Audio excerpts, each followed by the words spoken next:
নিৰ্বাচনত মই য'তে য'তে গৈছোঁ তাতে দেখিছোঁ যে যোৱা লোকসভা নিৰ্বাচনতকৈ আমাৰ ভোট আৰু বাঢ়িব।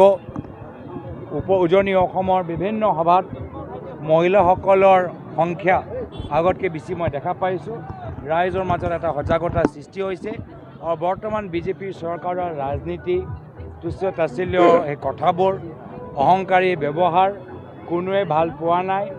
ৰাইজে দেখিছে যে পঞ্চায়ত নিৰ্বাচনৰ সময়ত গাঁৱৰ ভিতৰত বৰ্তমান চৰকাৰে কি কাম কৰিলে তাৰ হিচাপ দিব পৰা নাই। জল জীৱন মিছনৰ কাম কৰিছে তেওঁলোকৰ বিভিন্ন আঁচনিত মাত্ৰ কাগজতে আছে, ফিল্ডত নাই, পথাৰত নাই।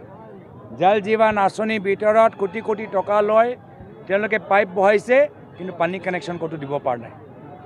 আজি বহুতৰ ঘৰত এতিয়াও তেওঁলোকে কৈছে 24 ঘণ্টাত লাইট দিব, 24 ঘণ্টাত লাইট নাই।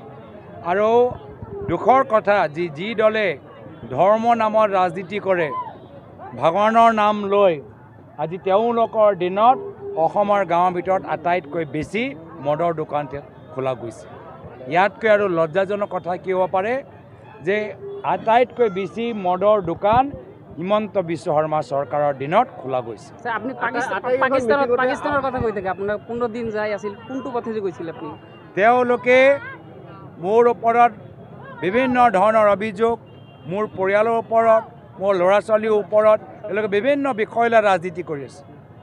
আমি ৰাজনীতি কৰি আছোঁ ৰাইজৰ। আমি ৰাজনীতি কৰি আছোঁ যে নিবনুৱা যুৱকসকল আজি উপায়হীন, কোনোবা শিল বালি কাঠ চুপাৰী চিণ্ডিকেটত সোমাইছে। আজি আমি ৰাজনীতি কৰি আছোঁ যে আমাৰ যুৱকসকল আজি স্কুলৰ ভিতৰত তেওঁলোকে কিতাপ নাপায়। আজি আমি ৰাজনীতি কৰি আছোঁ যে আমাৰ কণমানিসকল আজি তেওঁলোকৰ দৰিদ্ৰ সীমাৰ তলত থকা অভিভাৱকসকলে পইচাৰ কাৰণে আজি সেই কণমানিসকলক বিভিন্ন স্মাগলিঙৰ নেটৱৰ্কক বিক্ৰী কৰিবলৈ বাধ্য হৈছে। আমি ৰাজনীতি কৰিছোঁ যে আমাৰ ছাত্ৰ ছাত্ৰীসকল আজি স্কুলৰ পৰা এৰিবলৈ আৰম্ভ কৰিছে। আমি এই বিষয় লৈ ৰাজনীতি কৰিছোঁ। তো তেওঁলোকে আমাৰ ল'ৰা ছোৱালী লৈ ব্যস্ত আৰু আমি অসমৰ দুখীয়া ৰাইজৰ ল'ৰা ছোৱালী লৈ আমি মাত মাতি আছোঁ। তেওঁলোকে গোটেইখিনি যে অভিযোগ লৈ তদন্ত কৰি আছে, SIT এটা গঠন কৰিছে। আমিতো বাৰম্বাৰ কৈছোঁ যে SITত কি পালা, SIT জমা কৰা। তোমালোকে ফেব্ৰুৱাৰী মাহৰ পৰা একেখিনি কথা দোহাৰি দি আছা। আৰু আমিতো কৈছোঁ যে আজিয়ে জমা কৰা আৰু ৰাজহুৱা কৰা।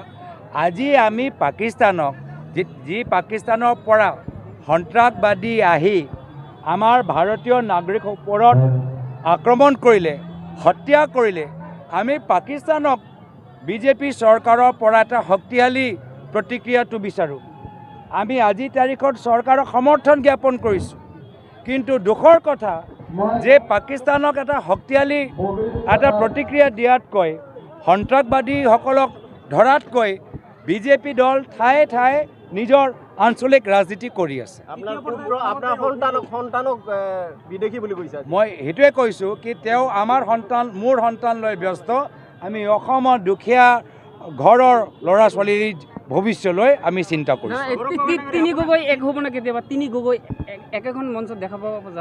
মইতো সদায় পজিটিভ, ভাল কেতিয়াবা হ'ব মই ভাবোঁ, কিন্তু কামৰ ওপৰত নিৰ্ভৰ। যদি এদিন বিজেপিক সমালোচনা কৰে, কোনোবা এজন দলে এদিন বিজেপিক সমালোচনা কৰিব, এদিন আমাক সমালোচনা কৰিব, এদিন কোনোবা চৰকাৰৰ মন্ত্ৰীক প্ৰশংসা কৰিব, এদিন আকৌ কংগ্ৰেছৰ কোনোবা এজন নেতাক প্ৰশংসা কৰিব। এনেদৰে এটা যদি সদায় প্ৰশ্ন এটা চলি থাকে কি কোনদিনা কোন সেই নেতাজনে ক'ত মাত মাতিব আমি ক'ব নোৱাৰোঁ। তেতিয়া আমাৰ ব্যক্তিগতভাৱে ইচ্ছা থাকিলেও আমাৰ কাম কৰাৰ অলপ অসুবিধা হ'ব।